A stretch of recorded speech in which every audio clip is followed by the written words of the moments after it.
ഹരി ഓം ശ്രീ ഗുരുഭ്യോ നമ. ശ്രീ വിഷ്ണു സഹസ്രനാമസ്തോത്രം ശ്ലോകം 19.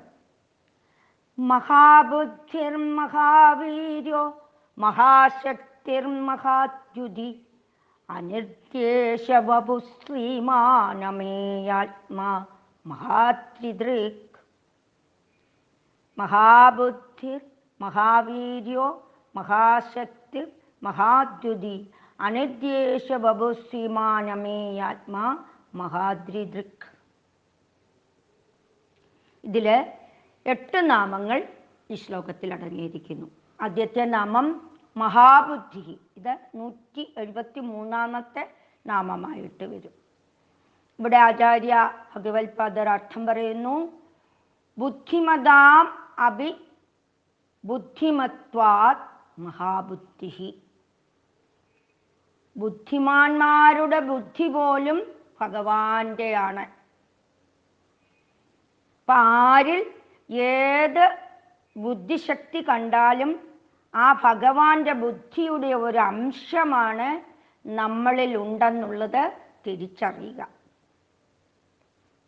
ഗീതയിലെ 7-ാം അധ്യായത്തിലെ 10-ാം ശ്ലോകത്തിൽ കൂടി പറയുന്നുണ്ട്. ബുദ്ധിർബുദ്ധിമതാമസ്മിൻ തേജസ്തേജസ്മിനാമഹം. ബുദ്ധിമാന്മാരുടെ ബുദ്ധി ഞാനാകുന്നു. അപ്പം ഭഗവാന്റെ ബുദ്ധി അനന്തമാണെന്ന് സാരം. കാരണം അനന്തമായ ലോകത്തെ നിർമ്മിക്കണമെങ്കിൽ അത്രയും ബുദ്ധി വേണം. അതേസമയം നമ്മൾ ഒരു നിസ്സാര കാര്യം, ഒരു മണ്ണുകൊണ്ടൊരു പാത്രം നിർമ്മിക്കാമെന്ന് വിചാരിച്ചാൽ നമ്മൾക്ക് അതിലെ എത്ര ബുദ്ധി ഉപയോഗിക്കണമെന്ന് നമ്മളൊന്ന് ആലോചിച്ചു നോക്കൂ. അപ്പോൾ ഈ പ്രപഞ്ചത്തെ ഉണ്ടാക്കാൻ എത്ര ബുദ്ധി വേണം ഭഗവാന്. അതുകൊണ്ടാണ് ഭഗവാനെ സർവജ്ഞൻ എന്ന് പറയുന്നത്. എല്ലാം അറിയുന്നവനാണ് ഭഗവാൻ. അപ്പോൾ നമ്മൾ തിരിച്ചറിയുക, നമ്മുടെ ബുദ്ധി സാമർഥ്യം കൊണ്ട് ഏത് വിജയം ഉണ്ടാകുമ്പോഴും ആ വിജയം ഭഗവാനിൽ സമർപ്പിക്കുക. എനിക്ക് ഈ ബുദ്ധി സാമർഥ്യം തന്നത് എൻ്റെ ഈ ഭഗവാന്റെ അനുഗ്രഹമാണെന്ന് നമ്മൾ ഓരോരുത്തരും ഭഗവാനോട് നന്ദി പറയണം. അതുകൊണ്ട് ഭഗവാന് നാമം മഹാബുദ്ധി. ഇനി അടുത്തത് മഹാവീര്യ. മഹാവീര്യ എന്നാൽ മഹത് ഉൽപ്പത്തി കാരണം മായാലക്ഷണം ഇയം അസ്യ ഇതി മഹാവീര്യ. മഹത് ഉൽപ്പത്തി കാരണം, ഈ സൃഷ്ടിക്ക് കാരണമായിട്ടുള്ള മഹത്തായ ലക്ഷണമായ വീര്യം മായ എന്നുള്ളതാണ്. അപ്പം മായയാണ് ഭഗവാന്റെ വീര്യം. വീര്യം എന്നാൽ ശക്തി എന്നർത്ഥം. ഈ പ്രപഞ്ചത്തെ മുഴുവൻ സൃഷ്ടിക്കണമെങ്കിൽ ഭഗവാൻ എത്ര വീര്യം വേണം. അതുകൊണ്ട് ഭഗവാന് നാമം മഹാവീര്യ. ഇനി അടുത്തത് മഹാശക്തി. ഇത് 175-ാമത്തെ നാമമാണ്. മഹതി ശക്തി സാമർത്ഥ്യം അസ്യ ഇതി മഹാശക്തി. സാമർത്ഥ്യമാണ് ശക്തി എന്ന് പറയുന്നത്. പ്രളയകാലത്ത് എല്ലാത്തിനെയും നശിപ്പിക്കുവാൻ ശക്തി വേണം. അപ്പം എല്ലാത്തിനെയും നശിപ്പിക്കുവാൻ ശക്തിയുള്ള ആളാണ് ഭഗവാൻ. ഇവിടെ പ്രളയത്തെ സംബന്ധിച്ച് പറയുമ്പോൾ ഭഗവാനെ മഹാശക്തി എന്ന് പറയാം. സൃഷ്ടിയെ സംബന്ധിച്ച് പറയുമ്പോൾ ഭഗവാനെ മഹാവീര്യ എന്ന് പറയാം. അടുത്തത് മഹാദ്യുതി.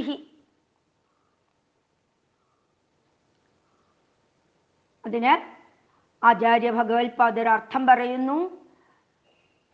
മഹതി ദ്യൂതി ബാഹ്യ അഭ്യന്തരാത് അസ്യേതി മഹാദ്യുതി. മഹതി ദ്യൂതി ബാഹ്യഭ്യന്തരാത് അസ്യേതി മഹാദ്യുതി. ബാഹ്യവും ആഭ്യന്തരവുമായിട്ടുള്ള ദ്യുതി എന്നാൽ പ്രകാശം എന്നർത്ഥം. അപ്പൊ ഈ പ്രപഞ്ചത്തെ നിലനിർത്തണമെങ്കിൽ അത്രയും അറിവും പ്രകാശവും വേണം. സൃഷ്ടിസ്ഥിതി സംഹാരം മുതലായവയാണ്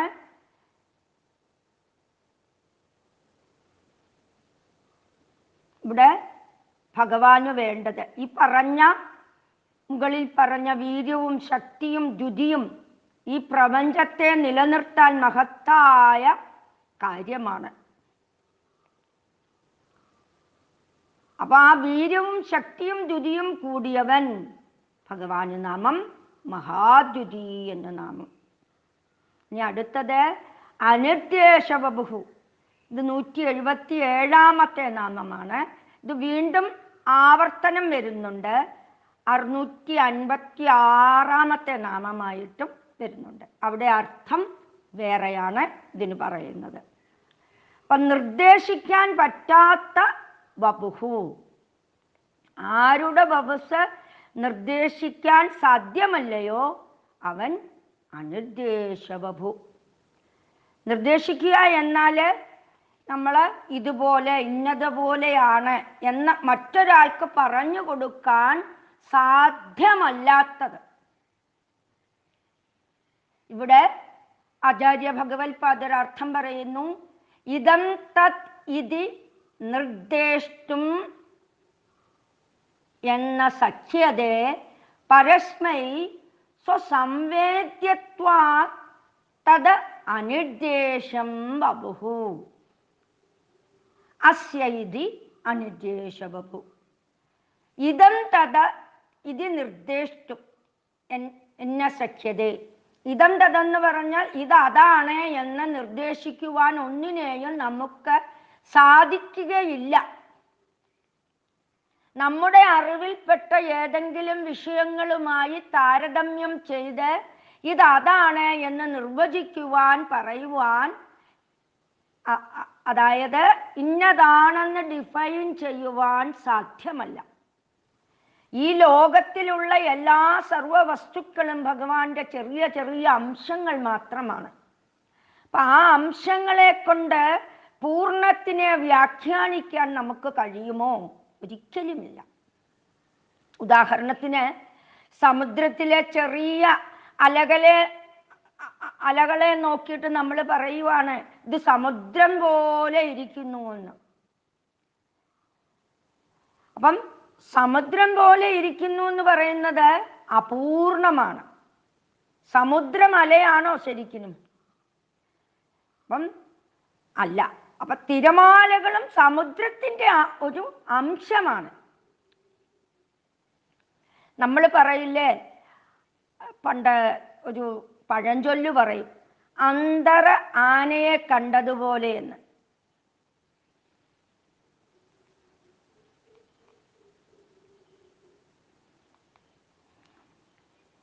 കണ്ണ് കാണാത്തവര് ആനയെ കാണുന്നത് എങ്ങനെയാണ്?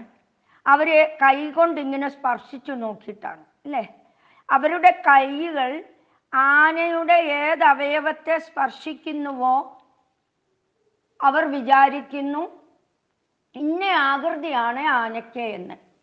അപ്പൊ കാലിനെ പിടിച്ചു നോക്കുമ്പോൾ തൂണ് പോലെയാണെന്ന് പറയും. ആനയുടെ വാലിനെ പിടിച്ചാൽ അവർ പറയും ചൂല് പോലെയാണെന്ന് പറയും. ചെവിയെ പിടിച്ചു നോക്കിയാൽ പറയും മുറം പോലെയാണെന്ന് പറയും. ഇങ്ങനെ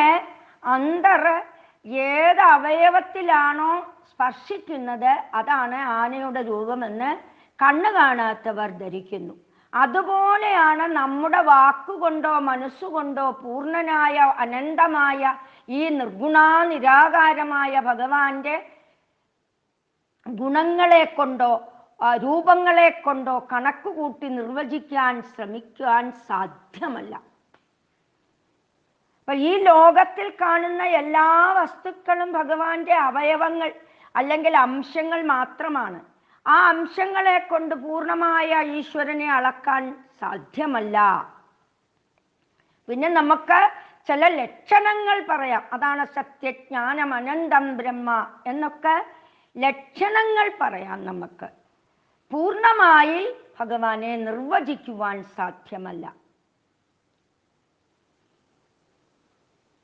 അതാണ് വേദാന്തത്തിൽ പറയുന്നുണ്ട്, യഥോ വാചോ നിവർത്തന്റെ അപ്രാപ്യ മനസാസഹ. ഏതൊന്നിൽ നിന്ന് വാക്കുകൾ വിരമിക്കുന്നുവോ നിവർത്തിക്കുന്നുവോ അതിനെ പ്രാപിക്കാതെ വാക്കുകൾ പരാജയപ്പെട്ടു മടങ്ങുന്നു. അപ്പം ശക്തിയില്ലാതെ വാക്കുകൾ നിസ്സഹായരായി മടങ്ങുന്നു. അതുപോലെ മനസ്സുകൊണ്ട് ഇന്നതാണെന്ന് സങ്കല്പിച്ചാലും അത് അസാധ്യമാണ്. അപ്പൊ വാക്കും മനസ്സും ഏതൊരു ഈശ്വര തത്വത്തെ ഉൾക്കൊള്ളുവാൻ നമുക്ക് കഴിവില്ലയോ അങ്ങനെയുള്ള സ്വരൂപത്തോടു കൂടിയവനാണ് ഭഗവാൻ.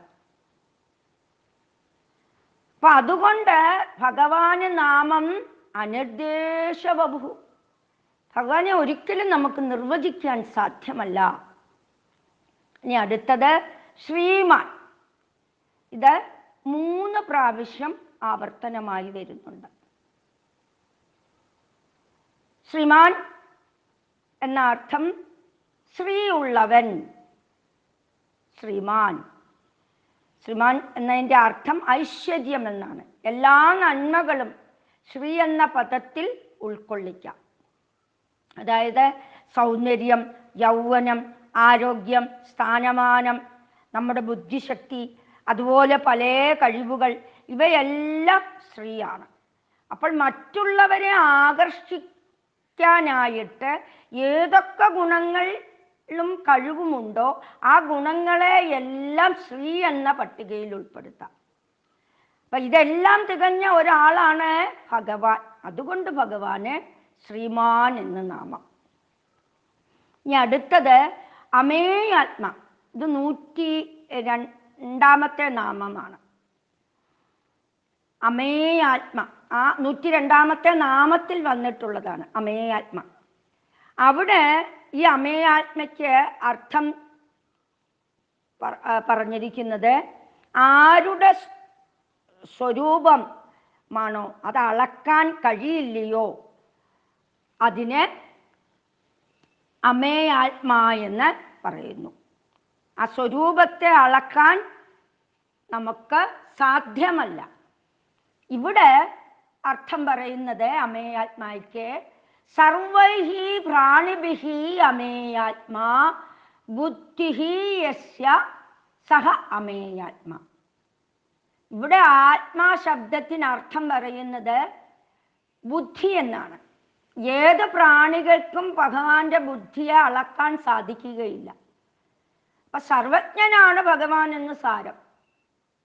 നമുക്ക് ഇവിടെ ഭൂമിയിലുള്ള മനുഷ്യന്മാരുടെ ബുദ്ധിയെക്കുറിച്ച് അളക്കുവാൻ നമുക്ക് സാധിക്കുമോ? ഒരിക്കലും സാധിക്കുകയില്ല. അപ്പൊ നല്ല ബുദ്ധിയുള്ളവർക്ക് അവരുടെ താഴെയുള്ള ആളുകളുടെ കുറഞ്ഞ ബുദ്ധിയെ ചിലപ്പോൾ അളക്കാൻ കഴിയുമായിരിക്കാം. അതിനും പക്ഷെ പരിമിതിയുണ്ട്. പൂർണ്ണമായിട്ടൊരാളെ അറിയണമെന്നില്ല. ഒരാൾക്ക് എന്തെല്ലാം കഴിവുണ്ട് എന്ന് അത് വേറൊരാൾക്കറിയാൻ സാധ്യമല്ല. അപ്പൊ എല്ലാ കഴിവുകളും ഒരേ സമയത്ത് പ്രകടിപ്പിക്കാൻ കഴിയുമോ? അതുമില്ല. അപ്പോൾ അത് ആവശ്യം വരുമ്പോൾ ഓരോരുത്തരും അവരുടെ ബുദ്ധി പ്രകടിപ്പിക്കുകയാണ്. അപ്പൊ അതുകൊണ്ട് സാധാരണ മനുഷ്യരുടെ ബുദ്ധിയെ പോലും നമുക്ക് അളക്കാൻ സാധിക്കുകയില്ല. അപ്പൊ ഭഗവാൻ അതിലൊക്കെ എന്താണ്, എല്ലാത്തിലും നിറഞ്ഞു നിൽക്കുന്നവനാണ്. അപ്പൊ ഭഗവാനെ ഒട്ടും നമുക്ക് അളക്കാൻ സാധിക്കുകയില്ല. അതുകൊണ്ട് ഭഗവാന് നാമം അമേയാത്മാ. ഇനി അടുത്തത് മഹാദ്രീദൃക്. ഇത് 180ാമത്തെ നാമമാണ്. ഇവിടെ ആചാര്യ ഭഗവത്പാദർ അർത്ഥം പറയുന്നു. മഹാന്തം അദ്രീം ഗിരീം മന്ദരം ഗോവർദ്ധനൈവ അമൃതമദനേ ഗോരക്ഷണേജ ധൃതവാൻ ഇതി മഹാദ്രീദൃക്. മഹാന്തം അദ്രീം ഗിരീം മന്ദരം ഗോവർദ്ധനൈവ അമൃത മദനെ ഗോരക്ഷണേജ ധൃതവാൻ ഇതി മഹാദ്രീദൃക്. മഹാ അദ്രിയെ ധൃതവാൻ, ധൃതവാൻ എന്ന് വെച്ചാൽ ധരിച്ചവൻ എന്നർത്ഥം. അതിനാണ് ഇവിടെ ദൃക് എന്ന് പറഞ്ഞിരിക്കുന്നത്. ചില പുസ്തകത്തിനകത്ത് ദൃക്തെന്നും ഉണ്ട്. രണ്ടും ശരിയാണ്. അപ്പം മഹാദ്രിയെ ധരിച്ചവൻ, അപ്പൊ വലിയ പർവ്വതങ്ങളെ ധരിച്ചവൻ. ഇനി അത് ഏതെല്ലാം സമയത്താണ് ഭഗവാൻ ധരിച്ചതെന്നാണ് ശങ്കരാചാര്യർ പറയുന്നത്. മഹാന്തം ഗിരി, അത് മന്ദരം, മന്ദര പർവ്വതത്തെ ഭഗവാൻ ചുമന്നു. എപ്പോൾ? ദേവാസുരന്മാരുടെ ആ പാലാഴി മദന സമയത്ത് മന്ദരപർവ്വതം കടകോലായിട്ട് ഉപയോഗിച്ചു. അത് സമുദ്രത്തിൽ താഴ്ന്നു പോയിരുന്നു. ആ സമയത്ത് ഭഗവാൻ കൂർമാവതാരം എടുത്ത് തൻ്റെ മുതുകിലെ ആ മന്ദരപർവ്വതത്തെ ചുമന്ന് പൊങ്ങിച്ചു. അപ്പൊ അങ്ങനെയാണ് അമൃതമദനം പൂർത്തിയാക്കിയത്. അതാണ് ഇവിടെ അമൃതമദനം ഗോരക്ഷനെ ഗോവർദ്ധനം വ. ഇന്ദ്രയാഗം മുടങ്ങിയപ്പോൾ ഇന്ദ്രൻ കോപിച്ച് ഗോകുലത്തെ മുഴുവനും മഴ പെയ്യിച്ച് വെള്ളത്തിൽ ഒലിപ്പിച്ച് കളയാനായിട്ട് പ്രളയകാലത്തെ മേഘങ്ങളെ മുഴുവൻ ആ ഗോകുലത്തിൽ ഒഴുക്കിയപ്പോൾ ആ ഗോകുലം ഭയന്നു വിറച്ച് ഭഗവാനെ ശരണം പ്രാപിച്ചു. അന്ന് ഭഗവാൻ കൃഷ്ണന് 7 വയസ്സ് പ്രായം മാത്രമേ ഉള്ളൂ. ഭഗവാൻ കൃഷ്ണൻ ഈ ഗോവർദ്ധന പർവ്വതത്തെ തൻ്റെ ചെറുവിരൽ കൊണ്ട് എടുത്തു പൊക്കി 7 ദിവസം ആ പർവ്വതത്തെ ഒരു കുട പോലെ പിടിച്ചു നിന്നു. നമ്മളെ കൊണ്ട് സാധിക്കുമോ? 7 വയസ്സായ കുഞ്ഞിനെ ആ പർവ്വതം ഈ ചെറിയ ആ വിരൽ കൊണ്ട് പർവ്വതത്തെ ഉയർത്തി നിർത്തി. അപ്പൊ അതുകൊണ്ട് ഗോവർദ്ധനഗിരിധാരി എന്ന് ഭഗവാന് നാമമുണ്ട്. അപ്പൊ ആ അർത്ഥമാണ് ഇവിടെ ഭഗവാൻ മഹാദ്രീദൃക് എന്ന് പറഞ്ഞിരിക്കുന്നത്. അപ്പൊ കൂർമാവതാരവും കൃഷ്ണാവതാരവും 2 അവതാരത്തിൽ കൂടി ഭഗവാന് നാമം മഹാദ്രീദൃക് എന്ന നാമം. ഹരി ഓം ശ്രീ ഗുരുഭ്യോ നമഃ. ശ്രീ വിഷ്ണു സഹസ്രനാമ സ്തോത്രം ശ്ലോകം 20. മഹേശാസോ മഹീഭർത്ത ശ്രീനിവാസ സതം ഗതി അനിരുദ്ധസുരാനന്ദോ ഗോവിന്ദോ ഗോവിദംബധി. മഹേശാസോ മഹീഭർത്ത ശ്രീനിവാസ സതം ഗതി അനിരുദ്ധസുരാനന്ദോ ഗോവിന്ദോ ഗോവിദാംബതി. ഇതില് 8 നാമങ്ങൾ അടങ്ങിയിരിക്കുന്നു. ഒന്നാമത്തെ നാമം മഹേശാസഹ. ഇത് 181ാമത്തെ നാമമാണ്. മഹേശാസഹ ഇക്ക് അർത്ഥം പറയുന്നത് മഹാൻ ഇശ്വാസഹ ഇച്ഛോഭോ സഹ മഹേശാസഹ. മഹാനിശ്വാസഹ, ഇഷു എന്ന് വെച്ചാൽ അമ്പ്, ആരോ എന്നൊക്കെ അർത്ഥം. അതിനെ അസിക്കുന്നത് അസ്യതേ. അസ്യതേ എന്ന് വെച്ചാൽ വിക്ഷേപിക്കുക. അപ്പൊ വിക്ഷേപിക്കപ്പെടുന്നത് അസ്ത്രം. അപ്പൊ കൈവിട്ട് ഉപയോഗിക്കുന്ന ആയുധങ്ങളെയാണ് അസ്ത്രം എന്ന് പറയുന്നത്. ഈ കയ്യിൽ തന്നെ പിടിച്ചുപയോഗിക്കുന്നതിനെയാണ് ശസ്ത്രം എന്ന് പറയുന്നത്. അപ്പൊ സംസ്കൃതത്തിൽ ആയുധങ്ങളെ 2 തരത്തിൽ പറയുന്നു. ഡോക്ടർമാർ ചെയ്യുന്നത് ശസ്ത്രക്രിയ എന്ന് വെച്ചാൽ ആയുധം കൈവിടാനേ പാടില്ല, കയ്യിൽ തന്നെ പിടിച്ച് ചെയ്യേണ്ട ക്രിയയാണ് ശസ്ത്രക്രിയ. അപ്പൊ അസ്ത്രം എന്ന പദം ഉണ്ടാകുന്നത് അസ്യത എന്ന ക്രിയാരൂപത്തിൽ നിന്നുമാണ്. അസിക്കുക, എറിയുക, അതിലൂടെ ത്രാണനം ചെയ്യുന്നത്, വിക്ഷേപിച്ച് നമ്മളെ രക്ഷിക്കുന്നത് കൊണ്ട് അതിന് അസ്ത്രമെന്ന് പേര്. അപ്പൊ അമ്പിനെ അസിക്കുക എന്നാൽ അമ്പിനെ തൊടുത്തുവിടാനുള്ള ആ വില്ല്, അതാണ് മഹാനിശ്വാസക. ആ മഹത്തായ വില്ല് എന്നർത്ഥം. അപ്പൊ ഇതാർക്കാണോ ഉള്ളത്, യസ്യ സഹ മഹേഷാസഹ, ആ വലിയ വില്ലുള്ളവൻ മഹേഷാസൻ എന്ന് നാമം ഭഗവാന്. അതുപോലെ ഭഗവാന്റെ വില്ലിന്റെ പേരാണ് ശാർങ്ങം. അതുകൊണ്ട് ഭഗവാന് പേര് ശാർങ്ങധരനും നാമമുണ്ട്. വിഷ്ണു സഹസ്രനാമത്തില് പറയുന്നുണ്ട്, വനമാലി ഗതി ശാർങ്ങി ജംഗി ചക്രി ജനന്ദകി എന്ന് പറയുന്നില്ലേ. അപ്പം ഭഗവാന്റെ വില്ലിന്റെ പേരാണ് ശാർങ്ങം. അതുപോലെ രാമാവതാരത്തിൽ ഏറ്റവും വില്ല് ധരിച്ചത് കോദണ്ഡരാമനായ ശ്രീരാമചന്ദ്രസ്വാമിയാണ്. അപ്പൊ രാമന്റെ വില്ലിന്റെ പേരാണ് കോദണ്ഡം. ശ്രീരാമചന്ദ്രസ്വാമി ഒരസ്ത്രം കൊണ്ടാണ് താടകയെ വധിച്ചത്. അതുപോലെ തന്നെ മാരീച സുബാഹുക്കളുടെ നേരെയും ഒറ്റ അസ്ത്രമാണ് തൊടുത്തുവിട്ടത്. അങ്ങനെ സുബാഹുവിനെ വധിച്ചു. മാരീചന്റെ നേർക്കയച്ച അസ്ത്രം മാരീചൻ എവിടെ പോകുമ്പോഴും ആ അസ്ത്രം പുറകെ പൊയ്ക്കൊണ്ടേയിരുന്നു. അവസാനം മാരീചൻ ഗതിയില്ലാതെ വന്ന് ശ്രീരാമചന്ദ്രസ്വാമിയുടെ അടുക്കൽ വന്ന് അഭയം പ്രാപിക്കുകയാണ്. അപ്പം ഭഗവാന് അസ്ത്രം ഒരിക്കലും തൊടുത്തുവിട്ടാൽ അത് പാഴാകുകയില്ല എന്ന് സാരം.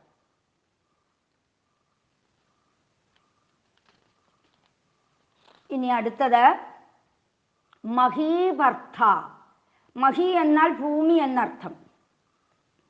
ഭൂമിയെ പൂജിക്കേണ്ടവൾ എന്നാണ് മഹീ ശബ്ദം കൊണ്ട് ഇവിടെ ഉദ്ദേശിക്കുന്നത്. അതിൻ്റെ ഭർത്ത, ഭൂമിയുടെ ഭർത്താവ് എന്ന് പറഞ്ഞാൽ ഭൂമിയെ ഭരിക്കുന്നവൻ, ഭൂമിയെ ധരിക്കുന്നവൻ എന്നൊക്കെ അർത്ഥം. അപ്പോൾ വിഷ്ണുവിനെ ഭൂമിയുടെ ഭർത്താവായിട്ട് പറയപ്പെടുന്നു. നമ്മൾ രാവിലെ എണീക്കുമ്പോൾ ഒരു മന്ത്രം ജപിക്കാറില്ലേ? സമുദ്രവസനീ ദേവി പർവതസ്തന മണ്ഡിതേ വിഷ്ണുപത്നി നമസ്തുഭ്യം പാദസ്പർശം സമസ്വമി എന്ന് പറഞ്ഞുകൊണ്ടാണല്ലോ നമ്മൾ ഭൂമിയെ തൊട്ട് നമസ്കരിക്കുന്നത്. അപ്പൊ അവിടെ നമ്മൾ പറയുന്നത് വിഷ്ണുപത്നി നിനക്ക് നമസ്കാരം എന്നാണ്. അപ്പോൾ മഹീഭർത്ത എന്ന നാമം ഭൂമിയുടെ ഭർത്താവായ വിഷ്ണു എന്നർത്ഥം. ഇനി മറ്റൊരർത്ഥത്തിൽ പറഞ്ഞാൽ ഭഗവാൻ വരാഹമൂർത്തിയായിട്ട് ഭൂമിയെ ധരിച്ചു. ഹിരണ്യാക്ഷൻ ഭൂമിയെ രസാതലത്തിൽ കൊണ്ട് താഴ്ത്തിയപ്പോൾ ഭഗവാൻ വരാഹാവതാരം എടുത്തുകൊണ്ട് ഭൂമിയെ ഉദ്ധരിച്ചു. ആ സമയത്തുണ്ടായ പുത്രനാണ് ഭൂമിദേവിയിലും വരാഹ അവതാരത്തിലും ഉണ്ടായ പുത്രനാണ് നരകാസുരൻ.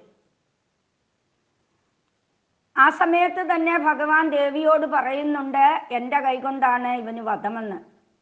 അപ്പോൾ ഭൂമിദേവി പറയുന്നുണ്ട്, ഞാൻ പറയുമ്പോൾ മാത്രമേ അങ്ങ് ഇവനെ വധിക്കാവൂ, എനിക്കതിന് വാക്ക് തരണം എന്ന് ഭഗവാനോട് ഭൂമിദേവി പറയുന്നുണ്ട്.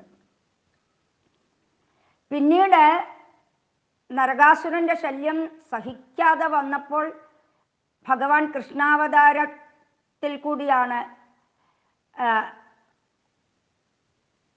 നരകാസുരനെ വധിക്കുന്നത്. അവിടെ ഭൂമിദേവിയുടെ പുനർജന്മമാണ് സത്യഭാമയായിട്ടും ഭഗവാൻ വരാഹ അവതാരം വീണ്ടും കൃഷ്ണാവതാരമായി പുനർജനിക്കുന്നത്. അങ്ങനെ നരകാസുരനെ വധിക്കാൻ ഭഗവാൻ സത്യഭാമയെയും കൂട്ടിയാണ് ഗരുഡവാഹനനായി പോകുന്നത്. അവിടെ പ്രാഗ്ജ്യോതിഷ്പുരത്തിൻ്റെ രാജാവാണ് നരകാസുരൻ. ഈ അസുരൻ്റെ കൊട്ടാരത്തിലേക്ക് പ്രവേശിക്കാൻ വലിയ പ്രയാസമാണ്. അവിടെ ആദ്യം 5 തലയുള്ള സർപ്പമായ മുരാസുരനെയാണ് ആ കൊട്ടാരത്തിന് കാവലായി നിർത്തിയിരിക്കുന്നത്. ഭഗവാൻ ആ മുരാസുരനെ വധിച്ച് നരകാസുരന്റെ കൊട്ടാരത്തിലേക്ക് കടന്നു. അങ്ങനെ നരകാസുരനുമായി യുദ്ധത്തിൽ ഏർപ്പെട്ടു. പക്ഷേ ഭഗവാൻ ആ നരകാസുരനിൽ നിന്നുമുള്ള ആയുധമേറ്റ് മോഹാലസ്യപ്പെട്ട് താഴെ വീണു. ആ സമയത്ത് സത്യഭാമ നരകാസുരനുമായി യുദ്ധം ചെയ്തു. ഭഗവാന്റെ ഭക്തിമാരിൽ സത്യഭാമയ്ക്ക് മാത്രമേ ആയുധമെടുത്ത് യുദ്ധം ചെയ്യാൻ കഴിവുള്ള സ്ത്രീകളിൽ ഒരാളായിരുന്നു സത്യഭാമ. അപ്പൊ അങ്ങനെ സത്യഭാമ നരകാസുരനെ കൊല്ലാൻ തുടങ്ങിയപ്പോൾ ഭഗവാൻ ആ മോഹാലസ്യത്തിൽ നിന്നും എഴുന്നേറ്റ് ഭഗവാൻ തന്നെ നരകാസുരനെ കൊല്ലുകയാണ്. എന്തിനാണ് ഭഗവാൻ അവിടെ മോഹാലസ്യപ്പെട്ട് കിടന്നത് എന്ന് ചോദിച്ചാൽ ഭൂമിദേവിയുടെ വാക്ക് പാലിക്കാൻ വേണ്ടിയാണ്. അവിടെ ഭഗവാൻ ഒരു നാടകം കളിച്ചതാണ്, അല്ലാതെ ഭഗവാനെ കൊണ്ട് കഴിവില്ലാത്തത് കൊണ്ടല്ല. അതിനുശേഷം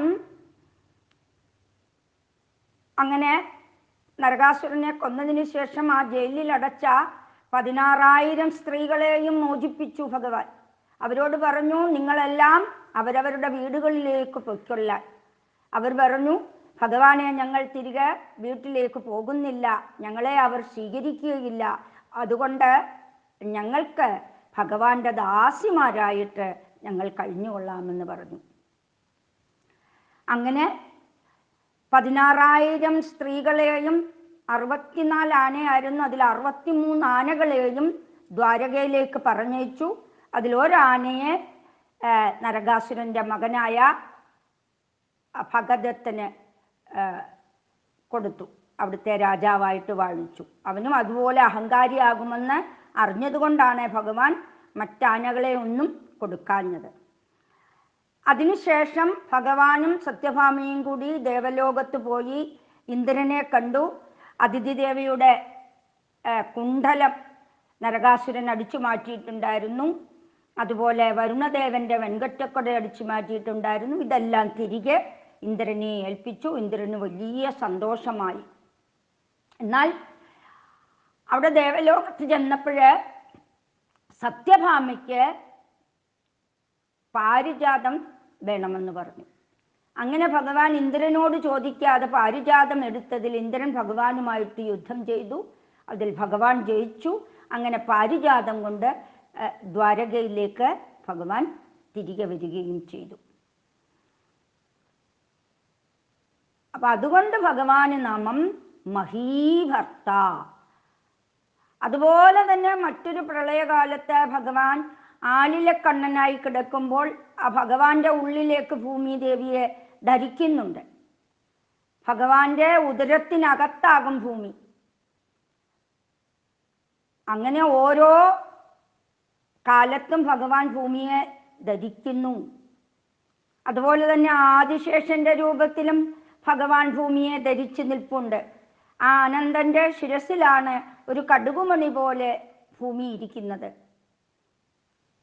അപ്പൊ അതൊക്കെ ഭാഗവതത്തിൽ കൂടി നമുക്ക് കാണാൻ സാധിക്കും. അതുകൊണ്ട് ഭഗവാന് നാമം മഹീഭർത്ത. ഇനി അടുത്തത് ശ്രീനിവാസഃ. ഇതും ആവർത്തനം വരുന്നുണ്ട്, 607ാമത്തെ നാമമായിട്ട് വീണ്ടും. ഇവിടെ ഇതിനർത്ഥം പറയുന്നത് യസ്യ വക്ഷസി അനപായിനി ശ്രീനിവാസതി സഹ ശ്രീനിവാസഃ. ആരുടെ മാറിടത്തിൽ അനപായിനിയായി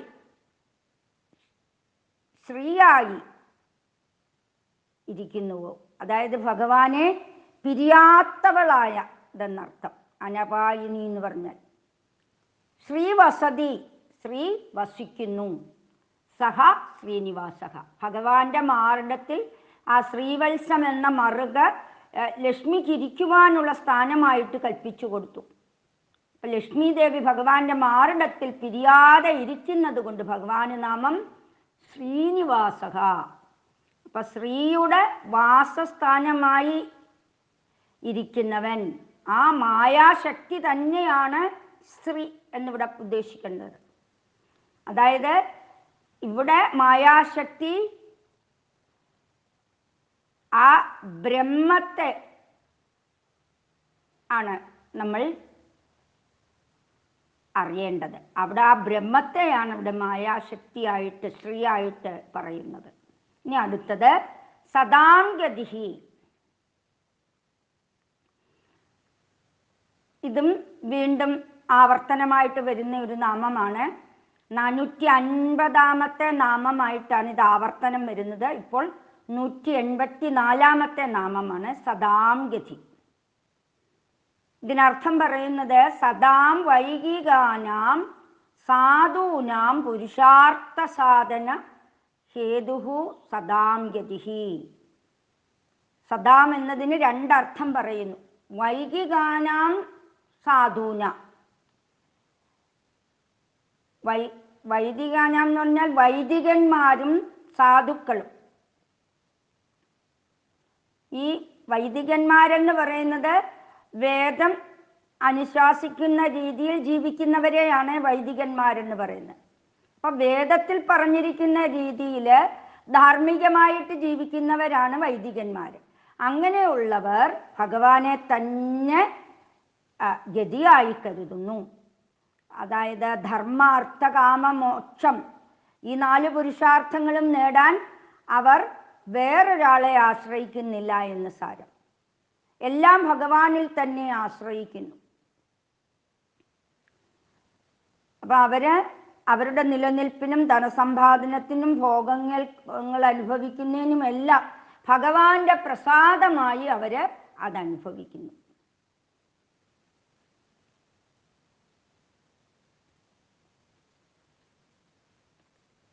പിന്നെ ഗതിക്ക് മാർഗമെന്നും ലക്ഷ്യമെന്നും അർത്ഥമുണ്ട്. അപ്പൊ സജ്ജനങ്ങൾക്ക് മാർഗവും ലക്ഷ്യവും ഭഗവാൻ തന്നെയാണ്.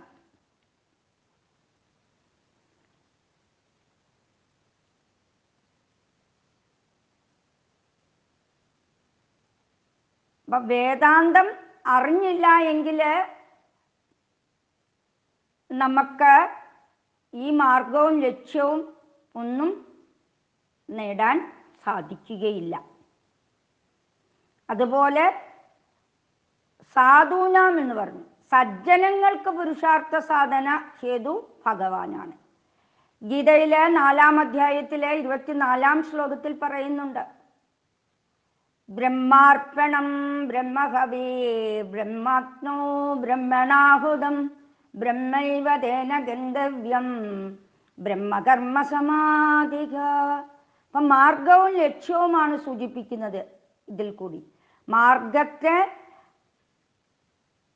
അന്വേഷിക്കുന്നവനും അതിലെല്ലാ അംഗങ്ങളും ഭഗവാൻ തന്നെയാണെന്ന് സാരം. അതുകൊണ്ട് ഭഗവാന് നാമം സദാംഗതിഹി. അതായത് ഭഗവാൻ പ്രത്യക്ഷനായി അവരുടെ ദുഃഖം മനസ്സിലാക്കിക്കൊണ്ട് അവരെ അനുഗ്രഹിക്കുകയും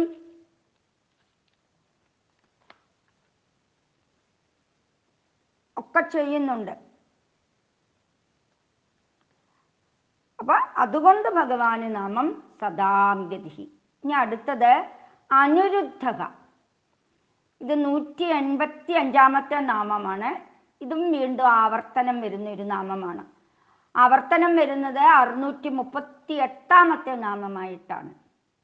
ഇവിടെ ഇതിനർത്ഥം പറയുന്നത് ന കേനാപി പ്രാദുർഭാവേഷു നിരുദ്ധക ഇതി അനിരുദ്ധക. പ്രാദുർഭാവം എന്നാൽ പ്രത്യക്ഷമാകുക, അവതരിക്കുക എന്നർത്ഥം. ഭഗവാന്റെ ഏതൊരു അവതാരത്തിലും ന കേനാപി, ഒരാളാലും നിരോധിക്കാൻ ശക്തി ഉണ്ടാകുകയില്ല, ഒരാൾക്കും നിരോധിക്കാൻ സാധ്യമല്ല. അതായത് സൃഷ്ടിസ്ഥിതി സംഹാരാദി ലീലകൾ ഒന്നും തന്നെ തടയാൻ ആർക്കും സാധ്യമല്ല എന്ന് സാരം. കാരണം ഭഗവാൻ സത്യസങ്കൽപ്പനാണ്. ഭഗവാൻ എന്ത് സങ്കല്പിച്ചുവോ അത് നടത്തിയിരിക്കും. അതുകൊണ്ട് ഭഗവാന് നാമം അനിരുദ്ധക. അപ്പൊ ഭഗവാന്റെ അവതാര ലീലകൾ എടുത്തു നോക്കിയാൽ നമുക്ക് മനസ്സിലാകും. ശ്രീരാമചന്ദ്രസ്വാമി വനത്തിലേക്ക് പോകുമ്പോൾ എല്ലാവരും തടയാൻ ശ്രമിക്കുന്നുണ്ട്, എന്നാൽ ആരാലും തടയാൻ സാധിച്ചില്ല. അതുപോലെ വനത്തിൽ വെച്ച് അനേക രാക്ഷസന്മാർ ഭഗവാനെ തടയാൻ ശ്രമിച്ചു. വിരാതനും കബന്ധനും, അവർക്കൊന്നും ഭഗവാനെ തടയാൻ സാധിച്ചില്ല. അതുപോലെ സമുദ്രലംഘനം ചെയ്യുമ്പോൾ സമുദ്രം വഴിമുടക്കി നോക്കി. ഭഗവാൻ സമുദ്രത്തെ വഴിമാറ്റിയിട്ട് അവിടെ സേതുബന്ധനം ചെയ്ത് മറുകര കടന്നു. അതുപോലെ ഏത് അവതാരം എടുത്തു നോക്കിയാലും ഭഗവാൻ ഉദ്ദേശിച്ച കാര്യം ആ വിജയത്തിൽ തന്നെ എത്തിയിരിക്കും. പാതി വഴിയിൽ വെച്ച് പരാജയപ്പെട്ട ചരിത്രമേയില്ല. എവിടെയെങ്കിലും ഭഗവാൻ പരാജയം ഉണ്ടായി എന്ന് കാണുന്നത് അത് നമ്മുടെ വെറും ഒരു ലീല മാത്രമാണ്, ഒരു തൽക്കാല അഭിനയം മാത്രമാണ് ഭഗവാന്റെ. ആ ജയിക്കാൻ വേണ്ടി ഭഗവാൻ ചിലയിടത്ത് അടവ് പയറ്റുന്നു എന്ന് മാത്രം. ഒരിക്കലും ഭഗവാനെ തോൽപ്പിക്കാൻ ആരാലും സാധ്യമല്ല.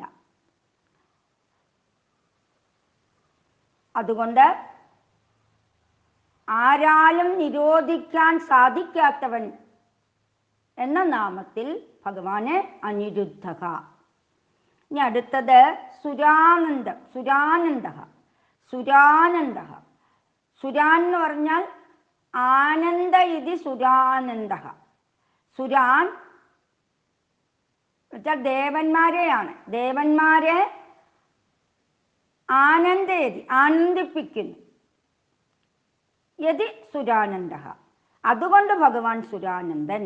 ഇപ്പൊ ലോകത്തിലുള്ള ദേവന്മാരെ ഓരോ കാര്യസാധ്യത്തിനു വേണ്ടി അവർ പ്രാർത്ഥിക്കുന്നു. ഇന്ദ്രൻ, അഗ്നി, വരുണൻ, വായു മുതലായിട്ടുള്ള ദേവന്മാരെയും അതുപോലെ പൗരാണികമായ ദേവസങ്കല്പങ്ങളെ നമ്മൾ ഗണേശൻ, സുബ്രഹ്മണ്യൻ, അയ്യപ്പൻ, ശിവൻ, വിഷ്ണു, ഭദ്രകാളി, ദേവി എന്നീ വിവിധ ഭാവങ്ങൾ ഉണ്ട്. അവരെയൊക്കെ നാം പ്രാർത്ഥിക്കുന്നു ഓരോ കാര്യസാധ്യത്തിനു വേണ്ടി. എന്നാൽ ഈ ദേവന്മാരെല്ലാം ആശ്രയിക്കുന്നത് ആരെയാണ്? അവരുടെ സുഖത്തിനും രക്ഷയ്ക്കും വേണ്ടി ഏതൊരു ആപത്ത് വന്നാലും അവര് മഹാവിഷ്ണുവിനെയാണ് ആശ്രയിക്കുന്നത്. രാവണാദികളെ കൊണ്ട് പീഡയുണ്ടായപ്പോൾ ദേവന്മാരെല്ലാവരും കൂടി ബ്രഹ്മാവിൻ്റെ നേതൃത്വത്തിൽ പാലാഴി തീരത്ത് ചെന്ന് ഭഗവാനെ സ്തുതിച്ച് അപേക്ഷിക്കുന്നുണ്ട്. അങ്ങനെ ഭഗവാൻ പ്രത്യക്ഷനായി അവരുടെ ദുഃഖം മനസ്സിലാക്കിക്കൊണ്ട് അവരെ അനുഗ്രഹിക്കുകയും ചെയ്തു. അങ്ങനെ അവർക്ക് വാക്ക് ഭഗവാൻ കൊടുക്കുകയാണ്. ഞാൻ രാമനായിട്ട് അവതരിക്കാമെന്ന് പറഞ്ഞുകൊണ്ട് അവരെ സന്തോഷിപ്പിച്ചു. അപ്പൊ അങ്ങനെ രാമനായി അവതരിച്ച് ദേവന്മാരുടെ ശത്രുക്കളെ, ആ രാക്ഷസന്മാരെ എല്ലാം വധിച്ച് ദേവന്മാർക്ക് ആനന്ദത്തെ കൊടുത്തു ഭഗവാൻ. അതുപോലെ തന്നെ കൃഷ്ണനായി അവതരിച്ചതും ദേവന്മാരുടെ പ്രാർത്ഥന കൊണ്ട് തന്നെയാണ്. ഓരോ അസുരന്മാരെ കൊല്ലുമ്പോഴും ദേവന്മാര് അവരുടെ സന്തോഷത്തിനു വേണ്ടി ആകാശത്തു നിന്ന് ഭഗവാന്റെ നേർക്ക് പുഷ്പവൃഷ്ടി ചൊരിയാറുണ്ട്. അതുപോലെ ഹിരണ്യകശിപുവിനെ വധിച്ചതും ദേവന്മാരുടെ പ്രാർത്ഥന കൊണ്ട് തന്നെയാണ്. ഇങ്ങനെ ഓരോ ശത്രുക്കളെയും ഭഗവാൻ ഹിംസിച്ചുകൊണ്ട് ദേവന്മാർക്ക് അഭയവും ആനന്ദവും കൊടുക്കുന്നു.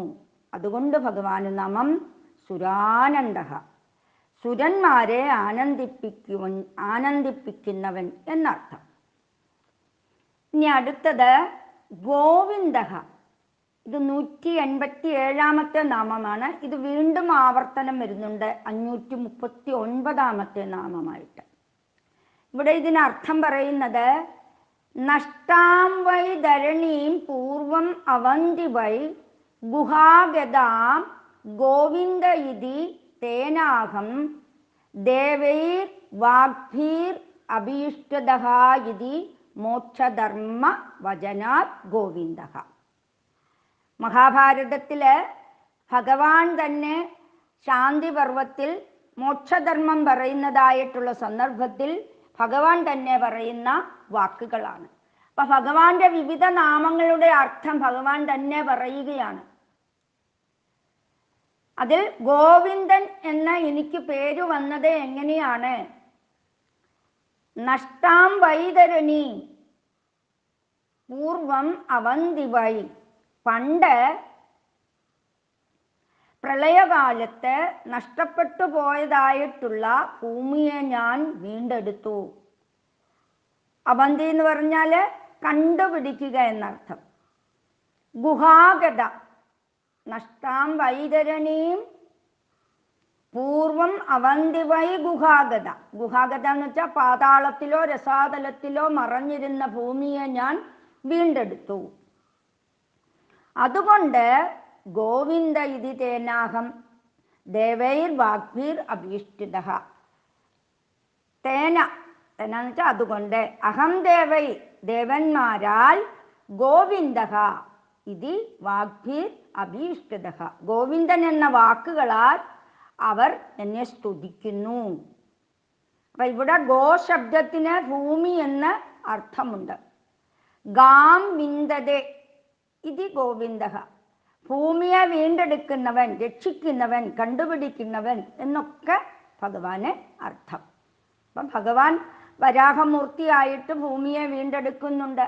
ഭൂമിയെ വീണ്ടെടുത്തുകൊണ്ട് ഗോവിന്ദഃ.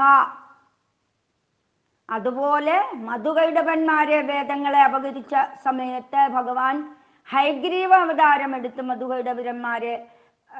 മധുകൈടവന്മാരെ വധിച്ചിട്ട് ആ വേദമന്ത്രത്തെ വീണ്ടെടുത്തു കൊടുക്കുന്നുണ്ട്. അപ്പൊ വേദത്തിനും ഗോ എന്ന ശബ്ദ അർത്ഥമുണ്ട്. അപ്പൊ വേദങ്ങളെ ഹയഗ്രീവ അസുരനിൽ നിന്നും ഹയഗ്രീവ മൂർത്തിയായിട്ട് ഭഗവാൻ അവതരിച്ചു. മറ്റേത് ഹയഗ്രീവ അസുരനാണ് വേദം കട്ടോണ്ട് പോയത്.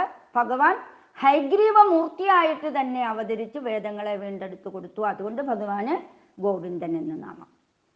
അപ്പൊ ഭാഗവതത്തിലുണ്ട് ഭഗവാന്റെ ഗോവർദ്ധനോദ്ധാരണം അത് എന്തിനായിരുന്നു എന്ന് ഭാഗവതത്തിൽ വിശദമായിട്ട് പറയുന്നുണ്ട്. അപ്പം ഗോകുലത്തെയും പശുക്കളെയും രക്ഷിക്കാനായിക്കൊണ്ട് ഇന്ദ്രൻ കോപിച്ച് മഴ പെയ്ത സമയത്ത് ഭഗവാൻ ഗോവർദ്ധന പർവ്വതത്തെ തൻ്റെ ചെറുവിരൽ കൊണ്ട് 7 ദിവസം ഒരുപോലെ ആ പർവ്വതത്തെ കുട പോലെ പിടിച്ചു. അങ്ങനെ ഗോവന്മാർ എല്ലാവരെയും ആ ഇന്ദ്രന്റെ പ്രളയത്തിൽ നിന്ന് രക്ഷിച്ചു ഭഗവാൻ. ആ സമയത്ത് ഇന്ദ്രന്റെ അഹങ്കാരം ശമിച്ച് പേടിച്ച് വിറച്ചുകൊണ്ട് സുരഭി എന്ന കാമധേനുവിനെയും കൂട്ടിക്കൊണ്ട് ഭൂമിയിലേക്ക് വന്ന് ഭഗവാന്റെ മുമ്പിൽ ക്ഷമാപണം ചെയ്യുന്നുണ്ട് ഇന്ദ്രൻ. തൻ്റെ അറിവില്ലായ്മ കൊണ്ട് അങ്ങയെ തോൽപ്പിക്കാനായിട്ട് ആ ഗോകുലത്തിൻ്റെ നേരെ മഴ പെയ്ത് നശിപ്പിക്കാൻ ഞാൻ ശ്രമിച്ചു. അതിന് അങ്ങയോട് ചെയ്ത വലിയ അപരാധമാണ്, എന്നോട് പൊറുക്കണമേ എന്ന് ഭഗവാനോട് അപേക്ഷിക്കുന്നുണ്ട്. അങ്ങനെ ഇന്ദ്രൻ കൃഷ്ണനെ പുകഴ്ത്തിക്കൊണ്ട് ഭഗവാന്റെ കാൽക്കൽ വീണ് നമസ്കരിച്ചുകൊണ്ട് പറഞ്ഞു, താൻ സ്വർഗത്തിലെ ഇന്ദ്രനാണ്, അങ്ങ് ഭൂമിയെയും ഗോക്കളെയും രക്ഷിക്കുന്ന ഗോവിന്ദനാണ്. അതുകൊണ്ട് അങ്ങയ്ക്ക് ഗോവിന്ദനാമം പറഞ്ഞ് ഇന്ദ്രൻ ആ സ്വർഗഗംഗയിൽ നിന്നും കൊണ്ടുവന്ന ജലം കൊണ്ട് കാമധേനുവിൻ്റെ പാലുകൊണ്ടും ഭഗവാൻ അഭിഷേകം ചെയ്തു. അപ്പൊ അതുകൊണ്ടും ഭഗവാന് ഗോവിന്ദഃ എന്ന നാമം. ഇനി അടുത്തത് ഗോവിതാംബതി. ഇവിടെ ഗോ ശബ്ദത്തിന് വേദം എന്ന അർത്ഥമാണ് ഗാം വിന്ദതി ഇതി ഗോവിന്ദഃ. ഗാം എന്നാൽ വേദ എന്നർത്ഥം. അപ്പൊ വേദങ്ങളെ അറിയുന്നത് കൊണ്ട് വിന്ദതി ഇതി ഗോവിന്ദഃ, വേദജ്ഞന്മാരുടെ പതി, വേദജ്ഞന്മാരിൽ വെച്ച് ശ്രേഷ്ഠൻ എന്നർത്ഥം. അതുകൊണ്ട് ഭഗവാന് ഗോവിന്ദൻ. അപ്പൊ ആരൊക്കെ വേദം അറിയുന്ന ബ്രാഹ്മണരുണ്ടോ അവരെ എല്ലാം ഭഗവാൻ രക്ഷിക്കുന്നു. അപ്പൊ ഭഗവാൻ തന്നെയാണ് വേദത്തിലെ വിഷയവും. അത് നമ്മൾ അറിഞ്ഞിരിക്കണം. എന്ന് വെച്ചാൽ വേദം എന്തിനെക്കുറിച്ചാണ് വർണ്ണിക്കുന്നത്? ബ്രഹ്മത്തെക്കുറിച്ച്. ബ്രഹ്മം എന്നാൽ ഈ പ്രപഞ്ചത്തിൻ്റെ എല്ലാ കാരണവുമായിട്ടുള്ള ആ ശക്തിയായ ഈശ്വരനാണ്. ആ ഈശ്വരനെയാണ് വേദം വർണ്ണിക്കുന്നത്. അങ്ങനെ വേദങ്ങളിലൂടെ ഈശ്വരനെ അറിയുന്നതിലൂടെ നമ്മളുടെ അഹങ്കാരം ഇല്ലാതെയാകും. അപ്പൊ ഈശ്വരന്റെ തത്വം കൂടുതൽ കൂടുതൽ അറിയും തോറും ഈശ്വരനോട് കൂടുതൽ കൂടുതൽ അടുക്കുകയും നമ്മുടെ ഹൃദയത്തിൽ ഈശ്വരൻ കുടിയേറുകയും ചെയ്യും. അങ്ങനെ നമ്മുടെ ഉള്ളിലെ അഹങ്കാരം കുറേശ്ശെ കുറേശ്ശെ നശിച്ചു പോകും. അപ്പം ഇതുവരെ നമ്മുടെ നേട്ടങ്ങളെല്ലാം നമ്മൾ സ്വന്തമായി നേടിയതാണെന്നുള്ള ആ കഴിവുകളും നമ്മുടെ സൗന്ദര്യവും നമ്മുടെ ആരോഗ്യവും നമ്മുടെ വിദ്യാഭ്യാസവും നമ്മുടെയാണ് സ്ഥലമെന്നും നമ്മുടെ കുടുംബമഹിമയും നമ്മുടെ ബലവും ഇതൊക്കെ ഉള്ള ആ അഹങ്കാരങ്ങളെല്ലാം വെടിഞ്ഞ് ആ ഭഗവാൻ തന്ന അനുഗ്രഹം കൊണ്ട് ലഭിച്ചതാണ് ഇതെല്ലാം എന്ന് നമുക്ക് മനസ്സിലാകും. അപ്പം നമ്മുടെ അഹങ്കാരമൊക്കെ കുറേശ്ശെ കുറേശ്ശെ വെടിയും നമ്മൾ. ഈ അഹങ്കാരമാണ് നമ്മളെ വല്ലാത്ത രീതിയിൽ കൊണ്ടുവന്ന് എത്തിക്കുന്നത്. അപ്പം ആ അഹങ്കാരത്തെ നമ്മൾ ഈ ഭഗവാന്റെ വേദ വർണ്ണനകൾ അർത്ഥമറിഞ്ഞ് പഠിക്കുമ്പോൾ നമുക്ക് അതിൽ നിന്നും നമ്മുടെ മനസ്സ് ശുദ്ധീകരിച്ചു കൊണ്ട് ആ ഭഗവാനിലേക്ക് എത്തിച്ചേരുവാൻ, ആ ഭഗവാനിൽ എത്തിച്ചേരുമ്പോൾ നമ്മൾ സ്വതന്ത്രരും ആ ആനന്ദം അനുഭവിക്കുന്നവരുമായി മാറുന്നു എന്നതാണ് സത്യം. അപ്പം അതുകൊണ്ട് ഭഗവാന് നാമം ഗോവിദാംബതി. ഹരി ഓം.